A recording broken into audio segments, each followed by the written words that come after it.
Like I had mentioned, the first part of this presentation this afternoon is with regards to Tekmar's Wi-Fi thermostats. So without any further ado, we'll just kind of jump right into this and get it going. They have a kind of a family of thermostats. I'm going to focus on one in particular because it's kind of got some unique offerings, unique features that I really want to make you aware of. But at the same time, I want you to know that there is a family. There's a family of thermostats, Wi-Fi stats that Tekmar has introduced to the market space. Something as simple as a single-stage heat-only 561 to a more common, maybe either boiler or furnace with a cooling and condensing condenser and DX coil with a fan. And then you kind of have a built-up one called a 563, which can do 2 heat, 2 cool, fan, couple of accessories, humidity, ERV, HRV, or you could take that same thermostat and change its mode into becoming a heat pump thermostat and let it know. And now all of a sudden we've got 4 stages of heat potential, 2 cool, a fan, and an accessory. What I wanted to focus on this afternoon is this fourth item, this fourth thermostat called the 564 Invita Wi-Fi stat. And it came about with this subject of, sometimes it's referred to as the 2-wire problem or missing a C wire. But older buildings, a lot of times, you know, they just had mechanical thermostats. They didn't need power. They didn't need to display anything. It was just a kind of a RW, open, close, click, click on the relay. When the consumers are now moving over to, you know, they see the Wi-Fi thermostat options, they want that app, they want it on their phone or their iPad, they go out and they get a Wi-Fi thermostat, and if they find out they take that cover off the old thermostat, it might have only had the 2 wires and they need at least 3 to display the thermostat as well as operate the heat relay, RW.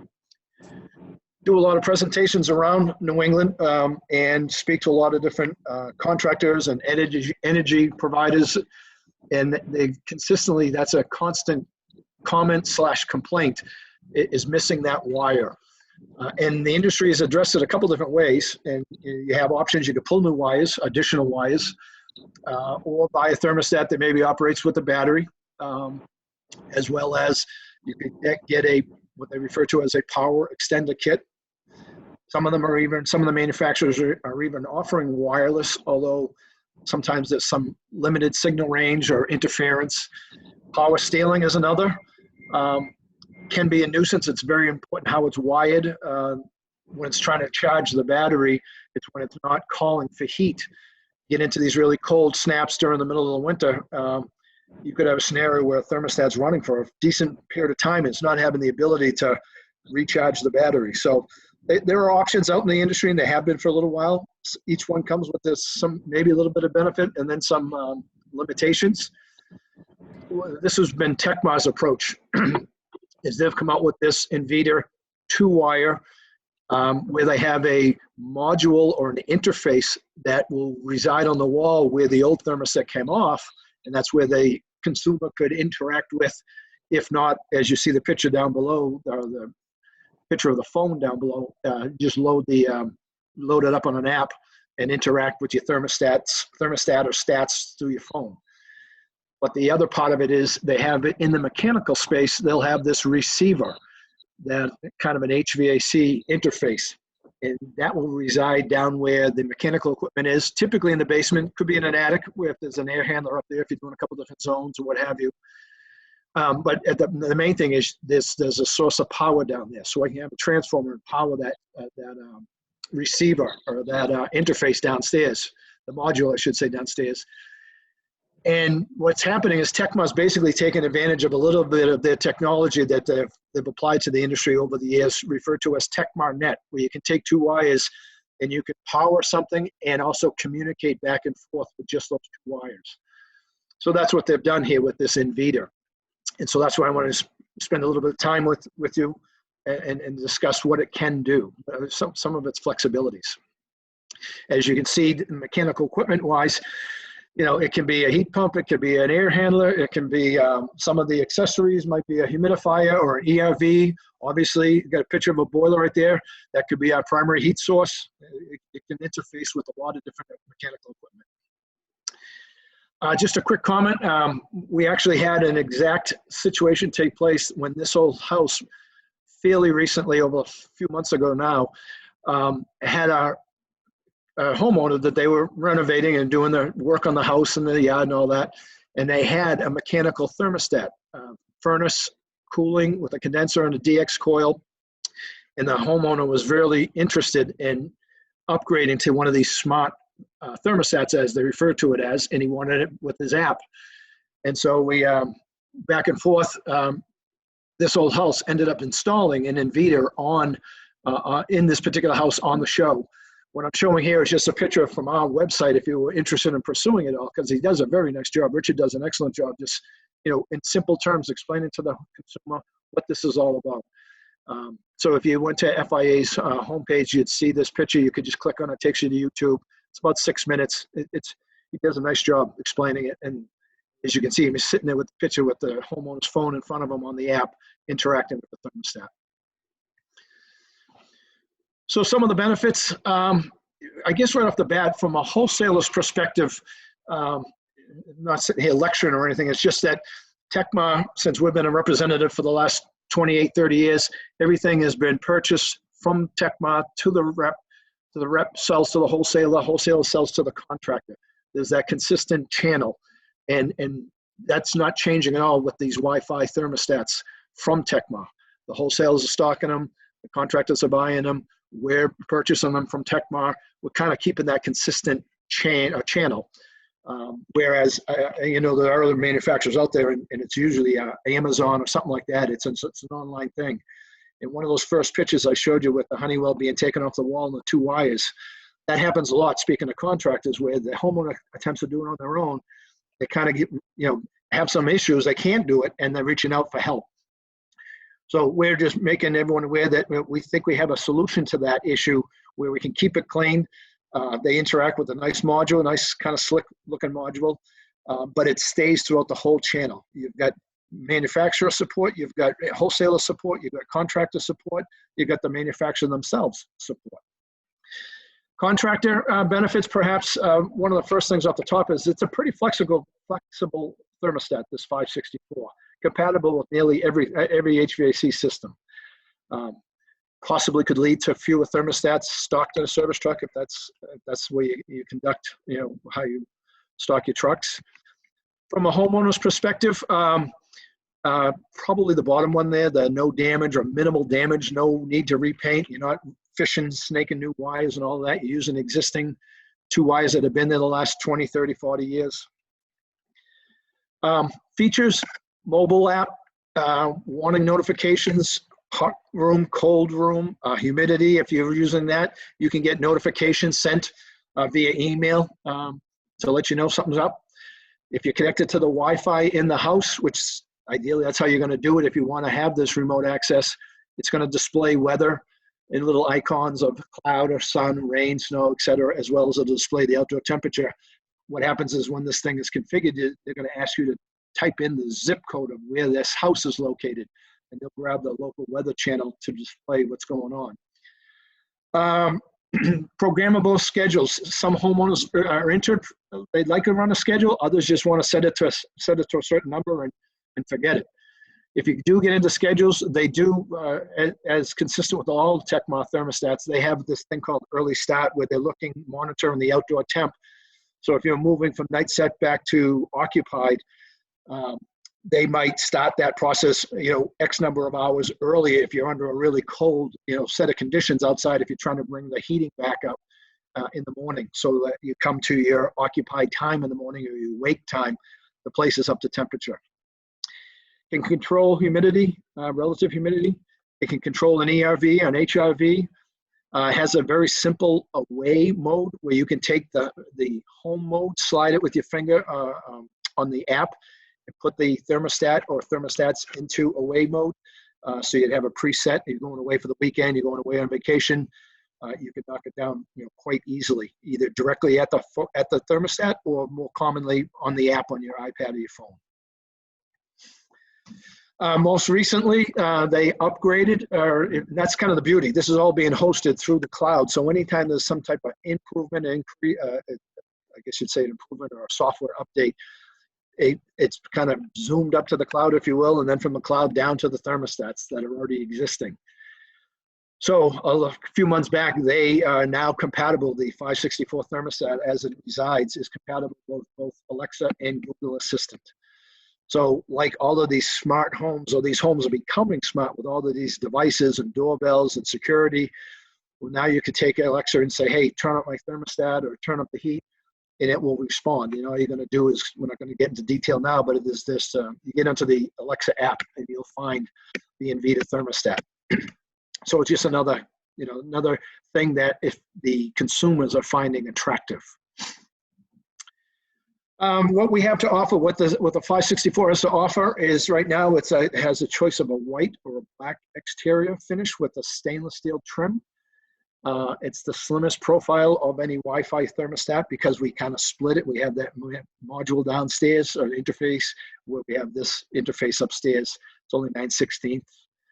Got a couple of 5 different colors. The background colors are available. A lot of times it seems to be consistent when we see the black trim. Typically the consumer will take the black background as well. With the white, it'll typically be blue, but you have options. And the other thing is, as more colors become available, it'll be, downloaded, if you will, through the cloud to those existing thermostats. They got a screensaver customization. I'll talk a little bit more about that, how busy or how basic you'd like that screensaver to look, the consumer to have it look. Compatible with conventional furnaces, boilers. It could be 2-stage, single-stage, 2-stage cooling system, fan, obviously a couple of accessories like we talked about. It could be heat pumps, could be Mitsubishi mini splits or any one of those manufacturers, as well as the more traditional condenser heat pumps. Can control technically up to 4 stages of heat, 2 Ys, Y1, Y2, and a W1, W2 if it's there. Then you'd have a Y1, Y2 for cooling, got a system fan, one additional accessory, and then you also have this dual fuel that we'll hit on. We'll talk about becoming popular in the industry, to be able to maybe take an existing conventional or legacy type system and add a heat pump to it and run in the spring and in the fall on the heat pump. And then at some point when the COP doesn't make sense, we'll switch over and go back to our conventional system. And then when it warms up again, go back to the heat pump. So we have that capability on this thermostat. And then, like we said earlier, humidification, dehumidification, and ventilators. When you buy the box, if you buy the thermostat, what comes in the box is these 3 pieces. When we first introduced this to the industry, there was a lot of comments, and in a positive way, geez, it looks really slick. We like that. We see the price for that. How much is it to buy that blue box? What is that? What's the adder for that? It's all in the box. It's one piece, one package, I should say. 3 components: a wall plate, a trim plate, a module that's going to interface where the old thermostat was, and then the HVAC module downstairs, interface module. So getting into the user interface, right here, it looks a little busy, but we can change that. But the point of this screen is just to say, look, if you're showing a schedule, we can show it. We can show the time of day. You can display the temperature, the weather, as well as the temperature. You see the screen navigation indicator. You get 3 dots, one solid, the other 2. So there's 2 other screens that, using your fingers, just a little swipe, and you can move to the next screen to see more information, maybe humidity settings or what the actual humidity reading is. Obviously the big number, 70, that's our current, either air or potentially it could be a floor. You're doing floor sensor, it could be a floor temp. What's the operational status? The heat is on. What's my mode? Right now we're showing a heat. It could be cool, it could be auto. You might even have the consumer homeowner might turn it off. You could show off. If you're gonna make some temperature adjustments, just those simple 2 arrow buttons, up or down.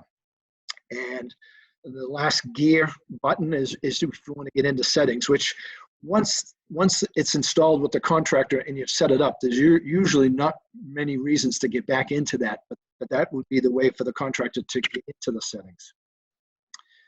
The screensaver. Screensaver starts after there's been no touch activity on the thermostat, about 60 seconds. And it simplifies the screen so there is less clutter. The room temperature is always going to show, or the floor temperature, whichever one we're measuring, but the time, the outdoor temperature, and the relative humidity are optional. You can have them if the consumer wants that, or if they say, you know what, if I'm not touching it, I only want to see is the room temperature, you can do that too. It's configurable.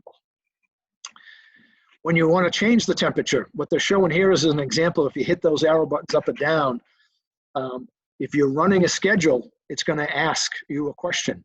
Is this a temporary change? And just hold it until, meaning until the next scheduled event occurs. Or no, I want to permanently add this to the schedule, then you'd say save the schedule. If you are running a thermostat without a schedule, which I think the majority sometimes are, those questions wouldn't even come up. It just simply, you hit that arrow up or down, and that temperature is going to move and stay there. Same thing on a fan. You could either turn it on, or you could have it say, hey, auto, just when the furnace or the air handler kicks on, that's when I need the fan.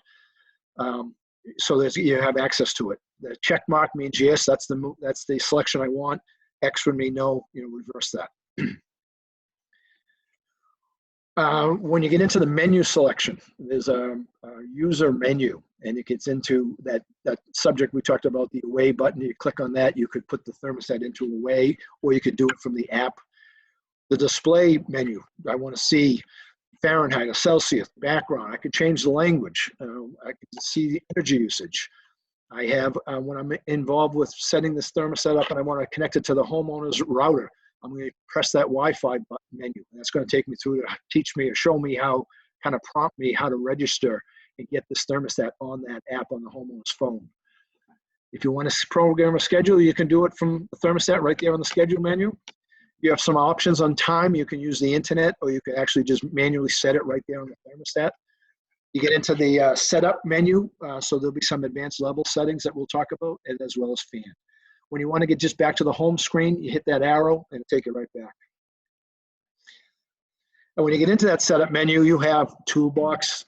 If you're using any kind of sensors that are attached to it's not going to be so much attached to this display module, but it'll be attached to the receiver downstairs. But if you're doing floor sensing, or if you're doing a remote air or what have you, this is the menu that you'd be using to tell the thermostat what you're doing. Relays, we're going to kind of say, hey, we're heat pump, we're conventional, we're radiant, whatever type of system we're connected to, we're going to configure those relays so they respond accordingly.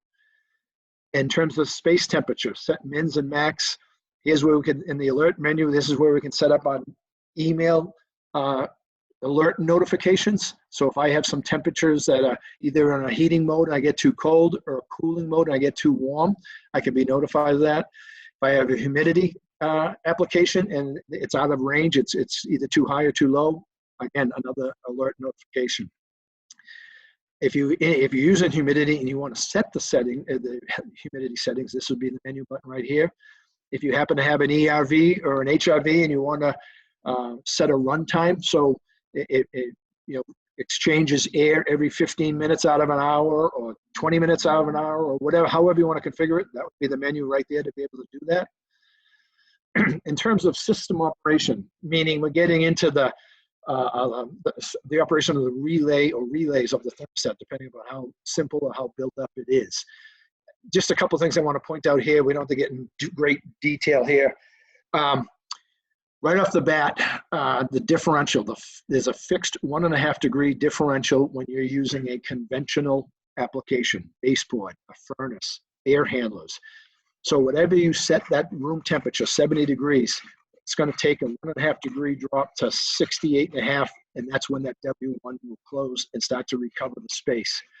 If it was a 2-stage, and that's what they're trying to show here in this drawing, now I have some flexibility with both setting the time delay of heat 2 as well as a temperature differential before heat 2 comes on.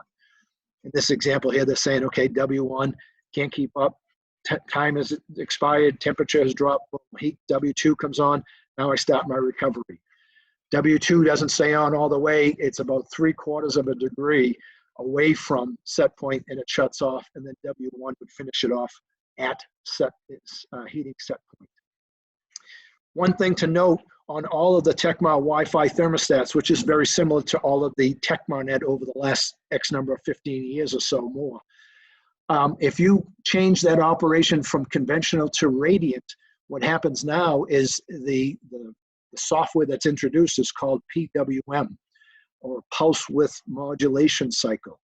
And the thermostat actually calculates a heating cycle, and he tries to figure out an amount of on time and amount of off time so that that the thermostat can keep that radiantly heated space, as close to set point as possible, with either not having serious lags or serious overshooting.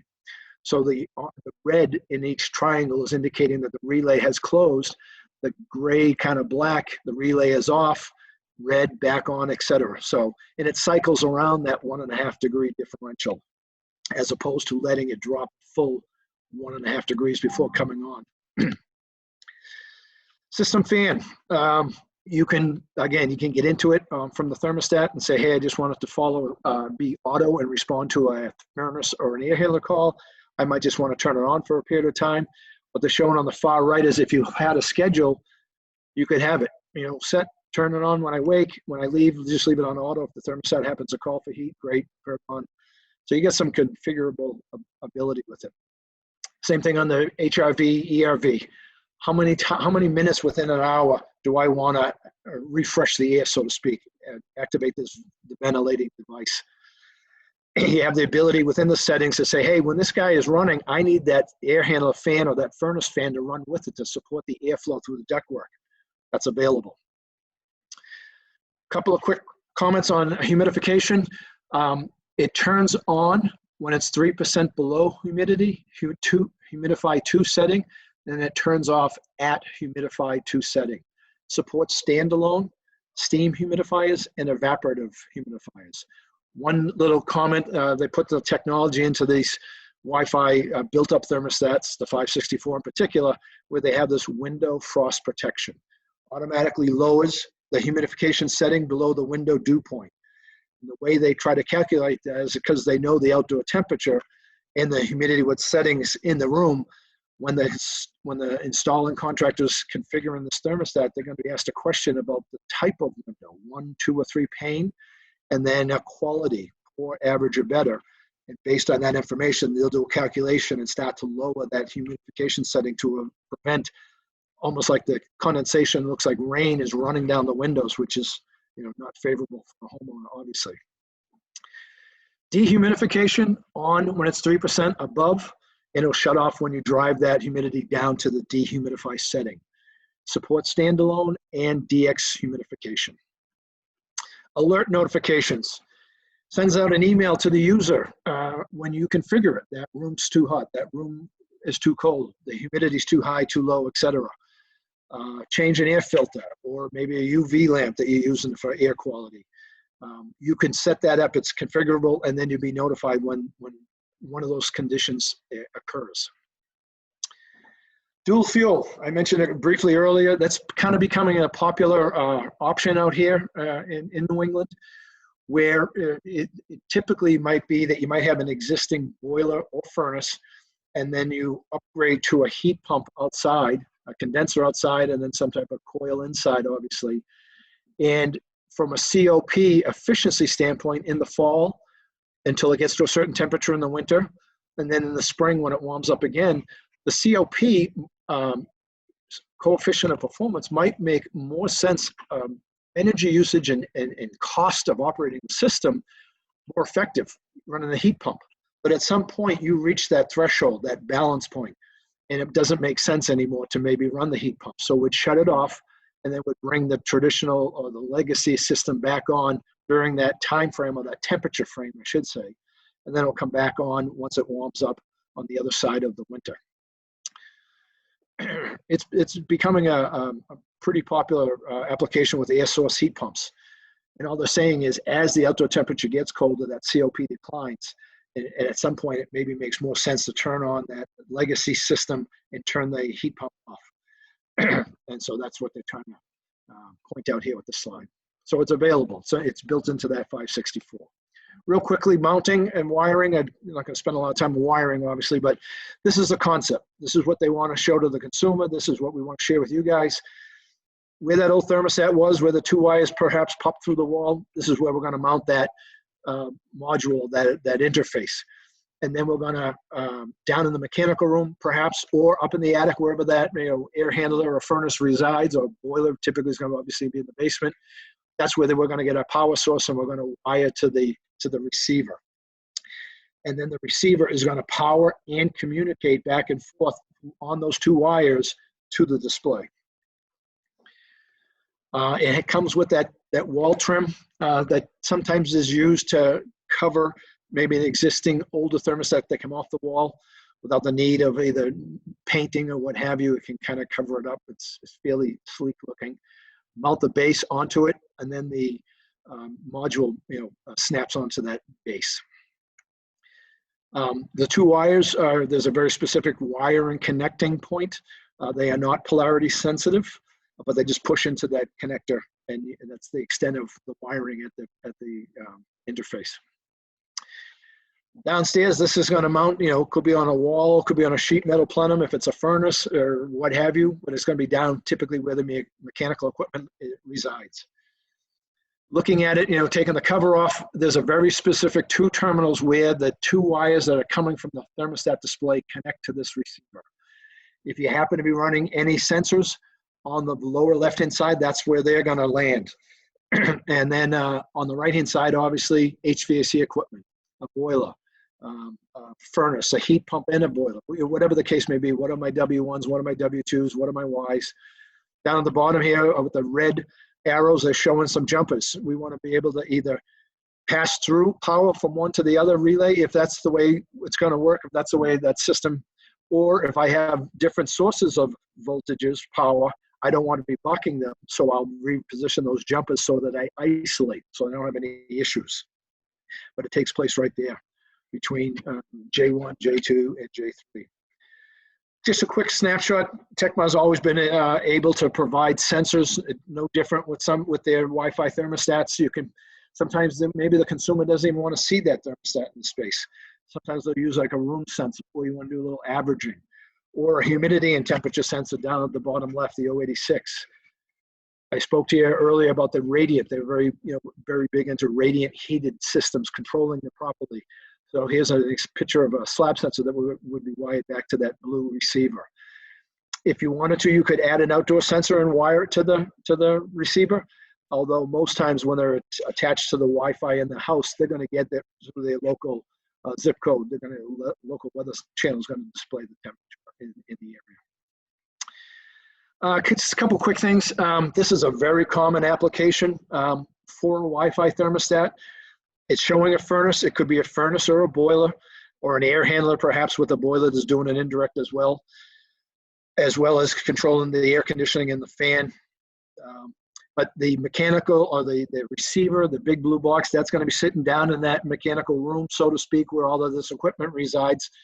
And the two wires that were connected to a thermostat, perhaps upstairs, that's going to be connected to that new display module that the consumer would interact with. Again, just a quick example. We're not sitting here this afternoon to go over deep wiring, but they're set up to support many different applications. Heat pump and a furnace or a boiler. Again, back to that dual fuel. Quick example where maybe the heat pump gets added to an existing system and it becomes the primary source during the certain temperatures in the fall and in the spring, and then we switch over to in this case here, the picture would show a furnace. In the dead of the winter when it's just too cold, the COP, perhaps the heat pump just can't draw enough heat out of the air to provide comfort in the space. And again, showing a wiring schematic. This would be really kind of a really built-up system where maybe we do have a heat pump and we have a furnace and we have humidification and we have a ventilator. That's not an everyday job, but it has the ability to support that. The mobile app, and this is what drives the consumer. This is what they're interested in. All that other stuff had to do with us, the trade and the wholesalers and all. They're concerned or interested in, can I get on, can I see my thermostat through an app? And the answer is yes. both Google Play and the App Store, the Apple App Store. You type in InvitaConnect, and the app would pop up. You'd load it up on your phone, agree to the terms and conditions, then sign up. You'd have an email address for your security purposes. And you'd configure it, and you'd connect it to the Wi-Fi in the house. And what would happen is, if you had one thermostat, or if you had several thermostats, that screen on the left or the picture on the left, they would populate on that screen there. As you were getting into a specific thermostat and you were making an adjustment, this is the way the consumer would interact with it. They're showing here, it's an auto application, so they're doing both heat and cool. They have a kind of an orangey red and a blue circle, orangey red, heat, blue, cool. And you literally just put your finger on it and kind of scroll or slide up and down either way to increase or decrease the temperature. It's as simple as that. It could be on an iPad. It could be on a little phone. If you did schedules, if the homeowner wanted to do schedules, they have that ability. They can do it right from the app. They don't have to go to the thermostat. They can configure it if they so choose. It all depends. Some people like schedules. Some people just like to set it and forget it. Energy monitoring, you can see from the app, and what it's showing you there is in a daily or a monthly snapshot, the number of hours that, in this case here, the number of hours that the heat relay had been closed. If it was showing blue, it would be indicating the cooling relay that had closed. You can get into accessing the fan, turn it on, put it into auto, follow schedule, similar to interacting at the thermostat. And then the last humidity settings you can adjust from the app as well. I mentioned it earlier, they have this home and away. Just simply on your phone, taking your finger and sliding that white dot to the left, it would move it from home to away, and the thermostat would automatically go to this preset away number for convenience of, say, you left the house for the weekend and you forgot to turn the house down. Right from your phone, wherever you are, you could access it, turn the house down. Conversely, coming back from a week of vacation or a weekend, whatever, you could change it from away, bring it back to home. You get home, the house is up to temperature the way you want it to be. You could have multiple locations on the one app. You could have a vacation home and maybe a primary home, and you're doing some Wi-Fi in both.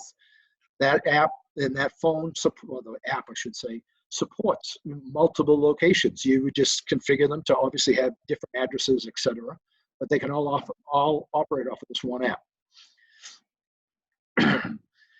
You can have multiple users. So what would happen is the first person that registers this thermostat to the account becomes known as the owner. But that owner can then invite other users by sending an email to have permission to view and control all the thermostats at a particular location. So you don't have to all operate off of one's email and password. They would create their own.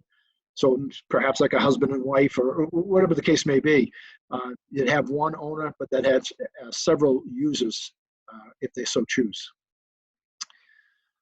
So select the Wi-Fi network and enter the password on the thermostat, which is that picture on the left.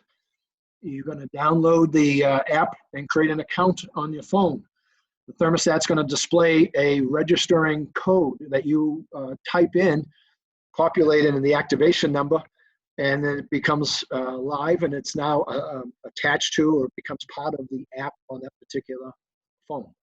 If you had a couple of 3 thermostats, you do the exact same to all 3. You'd go to each thermostat and get the activation code, type it into the app on the phone, and then you'd have the ability to name the device. You know, if it's just one, you know, maybe you keep it a certain, maybe it's Invita or whatever. But if you might have had like a master bedroom, or you could have had the first floor, second floor, however you want to configure it, you can create a name for each thermostat.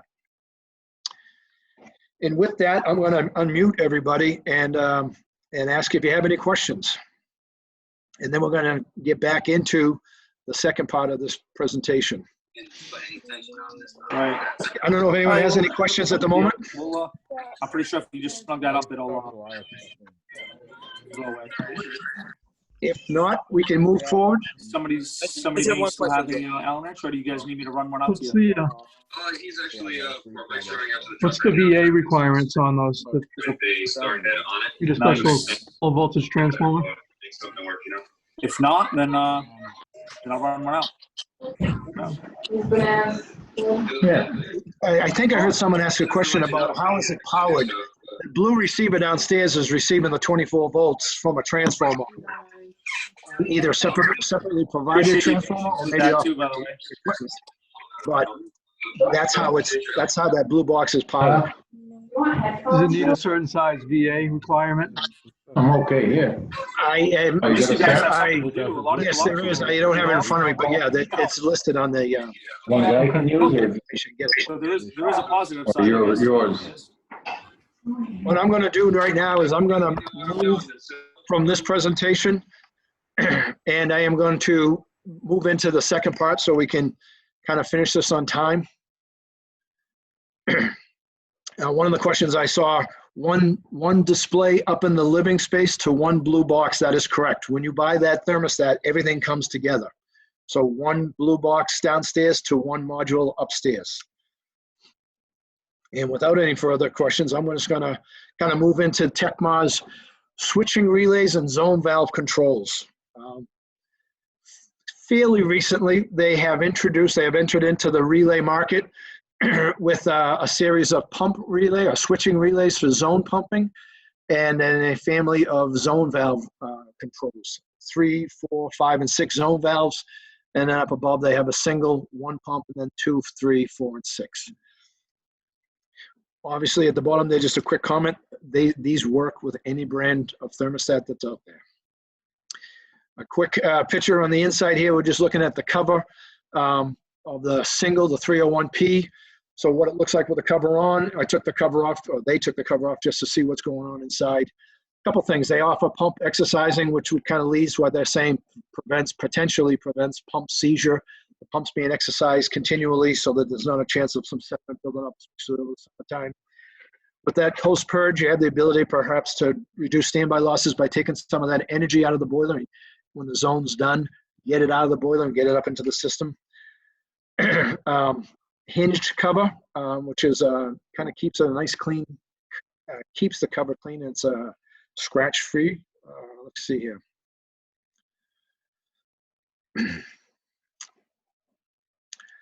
Let's see, moving on. Moving right to the the rest of the family, the multi-zone family. A couple different things. Easy to wire. They have top, bottom, and rear conduit knockouts. Hinge cover for easy access. Cover doesn't, it won't get lost. It's not sitting on the floor somewhere. It's just, you open it up and it hinges all the way to the left.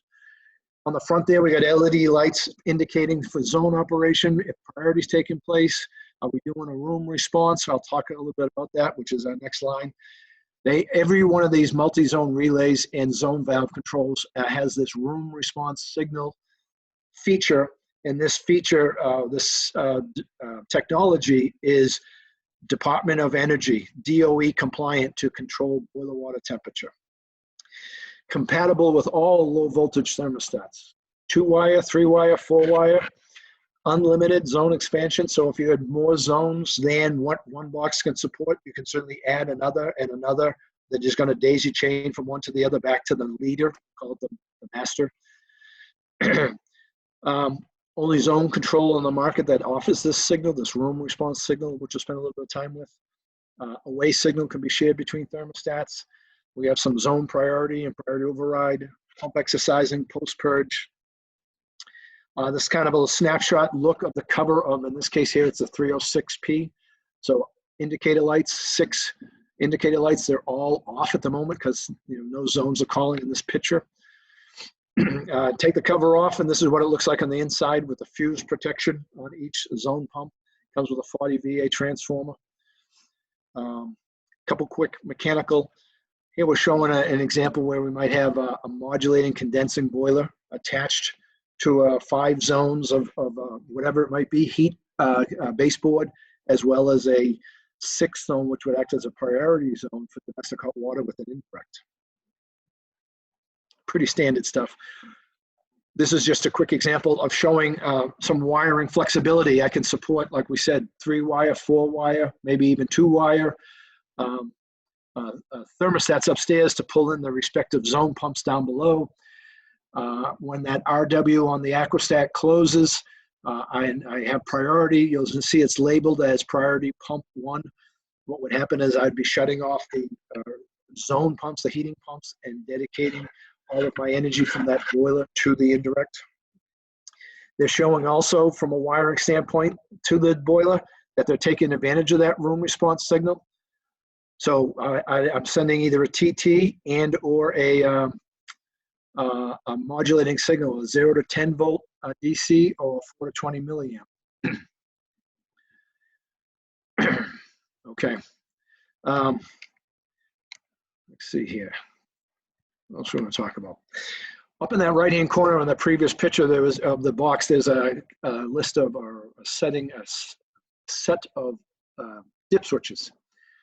What happens is the first one's called, it's labeled master on the left, member on the right. If you had more than one box, relay box or zone valve box, you would want to assign the guy who's firing the boiler as the master.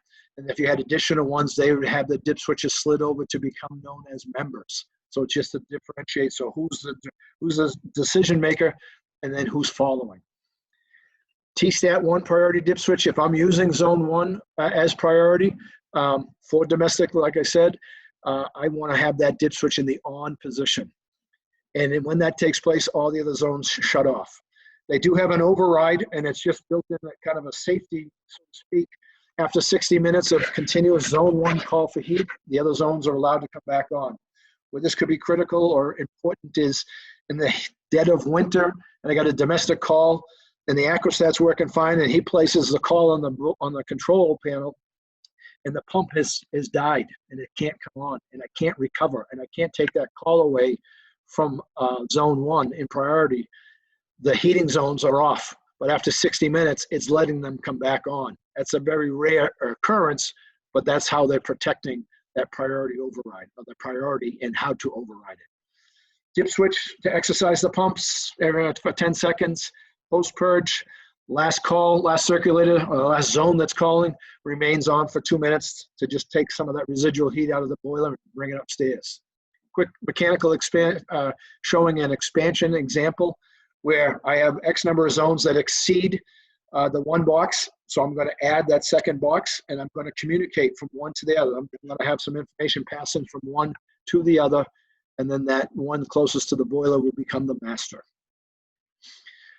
Internally, this is, again, what the wiring looks like. It could be all kinds of Wi-Fi thermostats. It could be just simple little heat-only thermostats. It could be anywhere in between. But there is some information that's being shared from one box to the next. Moving on to the zone valve control, again, a snapshot of the 6 zones, so a 306V. Has a couple of more LEDs on the enclosure or the cover, and that's because we're dealing with zone valves that perhaps might have end switches. So just because we have a thermostat placing a call, we'd want to indicate that, but until the valve opens up and the end switch makes, we want to know that so we can bring the system pump on. Again, take the cover off. On the larger zone valve panels, the 5 zone and the 6, so the 306 and the 305V, they come with 2 40 VAs in parallel to provide 80 VA for that. The smaller 4 and 3 zone valve panels come with a 40 VA with a slot able to add a second one. They could get from, you could use anybody's zone valve, but to keep it clean in terms of wiring and phase, not bucking each other, you could buy a separate Tekmar 40 VA to build up that particular one that maybe if you're using some high draw zone valves, and they have little places where you can just snap them right in with the plugs. One question come up earlier, they are replaceable. If something happened to that zone valve, there's a couple of screws, you just take them right out, replace it with a new one, you're back in business. Again, a quick mechanical example. I just want to point out a couple things. In the picture there's 3 pumps. The one on the boiler is going to be controlled by the boiler, and that's what they're trying to show with that little line. It's supposed to be wiring that the boiler control, the logic, the smarts there is what's controlling that. The other 2 up on the manifold, up on the system, one's a domestic and one is a system distribution pump feeding the zone valves. That's the majority of applications of a zone valve example of zone valve installation is they typically want a dedicated pump to the indirect for better flow, better performance on that coil. And so these relay boxes support that application. So again, when you take that cover off and you're looking at this wiring schematic down at the bottom there, you see power coming in, and then you see two pumps. System pump, that's the pump that's going to respond to any of the heat calls. And then priority pump 1, that's responding to zone 1 priority when it's told to, when the acrostat calls from that indirect. Again, just a couple of extra dip switches, same as the one that resides in the pump relay box, but a couple at the bottom there. System pump during priority. Depends on the domestic hot water piping. If you, for some reason, someone had a domestic indirect tank piped off of the manifold in the primary secondary orientation, then the answer would be yes, I want that primary pump on during a domestic call. Not that common. Normally it's going to be in the off mode. This second dip switch here says system pump with a member call.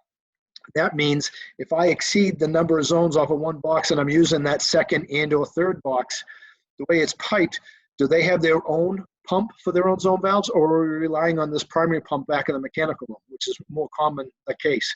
So I want to tell the control yes or no. When another zone member calls, bring that pump on to support those calls as well as the calls on your own panel. And then the last dip switch has to do with the zone valve end switches. It's like I said, it supports 2-wire, 3-wire, and 4-wire. If you're dealing with just simply 2-wire zone valves, instead of having to put jumpers on every every end switch, what they do is they say take the dip switch and just turn it off. And now we're not looking for that. But if you are using zone valves that have 3 or 4 wire, then you'd have the dip switch on, and you'd wait for that call to be complete before it came on, before the system pump would come on. And if you're dealing with some power stealing thermostats, Tekmar, these controls have the ability to support that. The pumps themselves have internal circuitry, so the pump relays have internal circuitry that can support that call, that draw. The zone valves panels, what happens is they don't have that internal circuitry because it takes up power. So they don't want to consume the VA unnecessarily. But what they do instead is they ship with resistors. And so depending upon the number of zone valve panel, so if it's a 304V or 305, you're going to have 4 or 5 resistors shipped in the box in that panel. And you could use, depending upon how many power scaling thermostats you'd want to run a resistor, a wiring, I should say, between terminal C and W. And then now you've added internal circuitry, so to speak. Just recognize that it consumes some power, 1.1 VA per resistor. That's why they don't have it built in, because it would unnecessarily consume on an application where you're not using power stealing. Displays on the outside, the lights, the LED lights on the outside, kind of makes it a little easier to understand and or troubleshoot. Room response, which we'll talk a little bit about, is on when the signal, if you are using room response, anytime the control sending power over to that modulating boiler, but it's below maximum output, that light is on to indicate energy savings. Priority light would come on when there's a priority call, and all the other zones are held off, and their lights would also turn off while we're in priority. I talked about that system-wide array.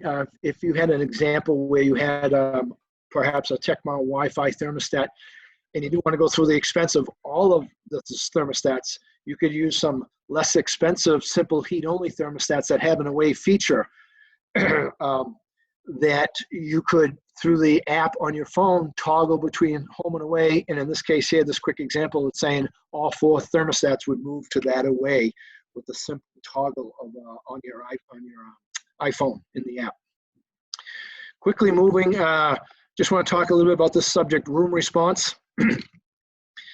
It's a patented technology that changes the boiler temperature based on the building's heating load. Does not require, there are no outdoor sensors required, both on the relay box or boxes, and more importantly, if you're making a decision to use this technology and you're going to do it with one of the modulating condensing manufacturers, you would not be incorporating outdoor reset on that boiler or using an outdoor sensor. You would be relying on the software, the logic, the algorithms that make this thing do what it does, and it does it very effectively. Provide the appropriate boiler water temperature for the space upstairs. So how does it work? Continually adjusting water temperatures based on the call, the W call that takes place at that thermostat, at that relay box, that W call coming in, the on time and the off. And it's constantly trying to send out the lowest possible temperature, but not too cold. And they'll figure out, we'll get into how they do that, but it's trying to run that boiler as low as possible, but at the same time still providing the adequate comfort and temperature upstairs.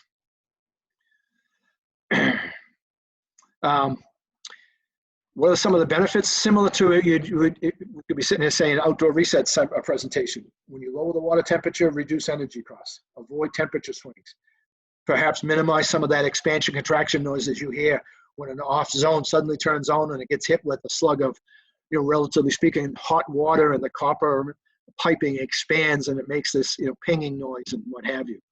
More importantly, these two bottom ones, we can have the ability, this room response has the capability of increasing boiler efficiency, as well as improving or increasing the longevity by minimizing the cycling of that boiler plant. Couple of benefits: stable temperatures, eliminating unpleasant temperature swings for the homeowner. And more importantly, or as importantly, perhaps with this technology, you can maximize your heating equipment to lower energy bills. From a contractor's perspective, a quick example is when you're using a traditional reset control, which we've been involved with for 25, 28 years, there are times when you enter into the middle of the dead of winters and you hit a cold snap and you get a call from one of your customers saying, hey, I can't get my thermostat over a certain temperature, 65, I got it set for 70. And the boiler is cycling on and off. So we know we have capacity. It's typically a reset curve setting that needs to be adjusted up a little bit. So it's a service call, you go out, you make the setting change and the temperature is increased, the call goes away. With room response, because it's reacting to what's happening upstairs, that call doesn't come in. That room response signal does this automatically for us. So the signal is the room response is an optional signal. It's wired to a modulating boiler using the modulating plus or minus, which are the two terminals right at the top there on the screen on the right-hand side of this picture, the minus and the plus, and they are polarity sensitive, so plus to plus, minus to minus. The boiler that you're connecting it to must accept a temperature-based signal. We've kind of taken care of that, or Tekmar has, because in the data brochure, we list out all the manufacturers that have been can accept this temperature-based signal. Some, even today, some modulating boilers, condensing boilers that can receive this external temperature signal also might need an enable signal. So that's what they're showing here in this drawing, is you could provide an XX, which maybe is received as a TT at the boiler, but now you start sending that power signal, that temperature-based 0 to 10, and that's going to start influencing the water temperature. Again, I kind of mentioned it. How does it work? The room response calculation is based on thermostat on time and off time. If you happen to have multiple boxes, so expansion zone controls, they perform their own calculation and then pass it on. It's communicated to the master control that makes that decision that's driving 0 to 10. The room with the greatest highest room response signal from all the controls will drive the boiler temperature. So kind of think of it like it's kind of a good visual. Thermostat's calling for heat. The algorithms within this relay box, which you generally will say, hey, it's just a regular relay box. Yeah, but typical Tekmar, we've added something to that. There's an algorithm that establishes a heating cycle, and he's keeping track of all of the thermostats. How long have they called? How long have they been off? And there's a magic number in there that they're trying to get those thermostats to call for a long period of time. But if it exceeds a certain threshold, then they're saying, okay, that temperature is probably too cold. We're going to start to increase that temperature signal to bring that water temperature up till we hit the sweet spot. This is just showing a quick example here of, in this case, 3 of the 5 thermostats are calling in a 10-minute cycle. That 10-minute cycle is just arbitrary. That algorithm is constantly changing that to what it needs to be based on operation of the boiler, operation of the zones, how long they called for, how long they were off.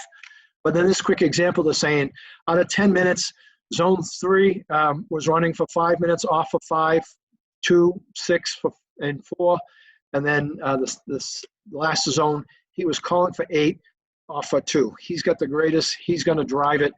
We're going to they do a little math calculation internally. He makes a decision, okay, I'm sending 8 volts out, 8 volts DC over to my modulating condensing boiler. What does that mean?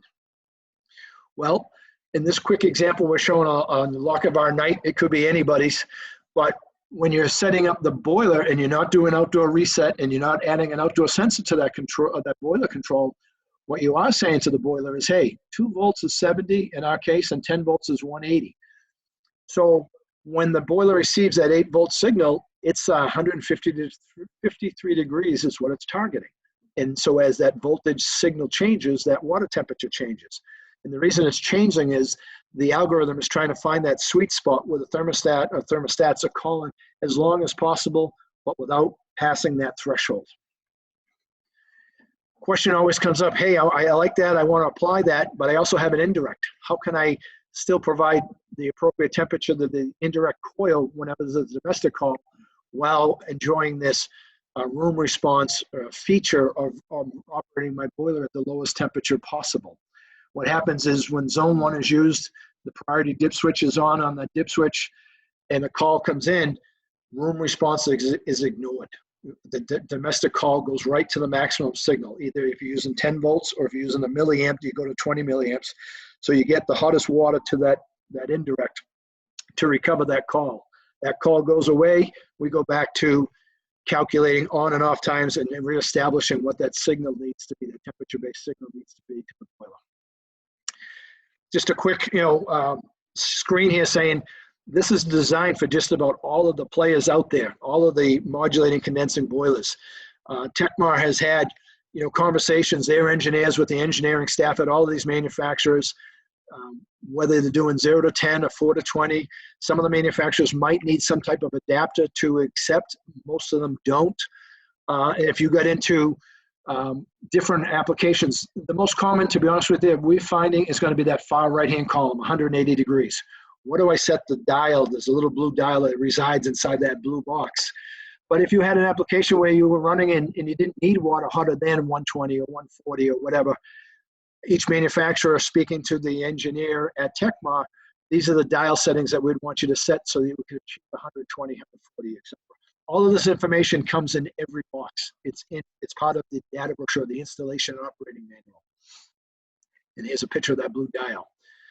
And all it's relating to is the maximum number of volts and or milliamps.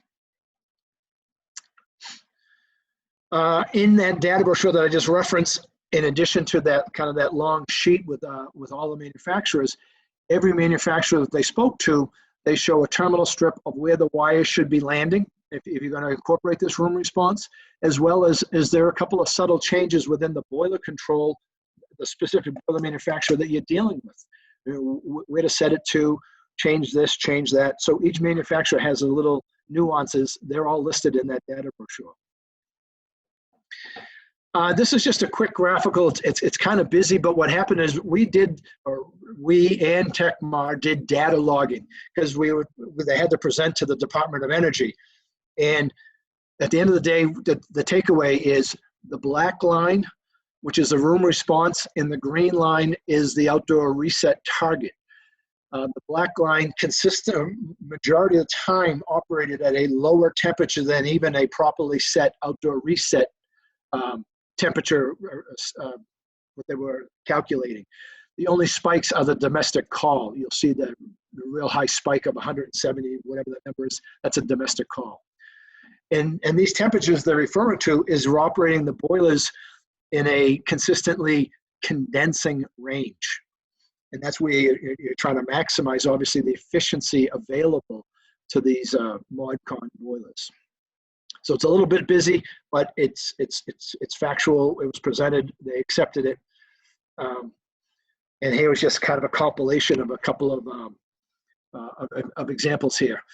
At the very top, just real quickly, energy savings, no outdoor reset, control versus room response. You say, well, why would you do that? There's a tremendous amount of ModCon boilers that are purchased, that are rebated through the various utilities that when they would do audits on certain addresses to find out, why are we saving therms, but not to the extent that we calculated when we come up with these energy saving programs. Outdoor sensors were either not installed or more likely they were disconnected after minimal operation because of a homeowner complaint, a service call, whatever the case may be. So that's one example.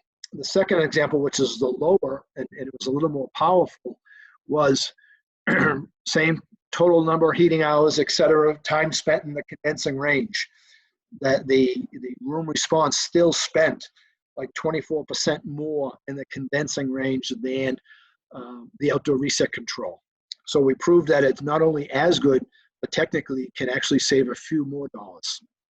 But you have to be aware of it. That's why we're doing stuff like this, to get in front of you guys, to make you aware that, yeah, we have a family of relay boxes and they can work perfectly fine with a on-off gas boiler or an oil-fired boiler, just sending a TT down or over to a separate outdoor reset control that might already be existing.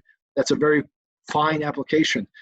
But I also want to make you aware that they also added this added technology, and with the majority of the gas market moving to ModCon boilers, this control has these capabilities, this feature that kind of fits nice with that technology.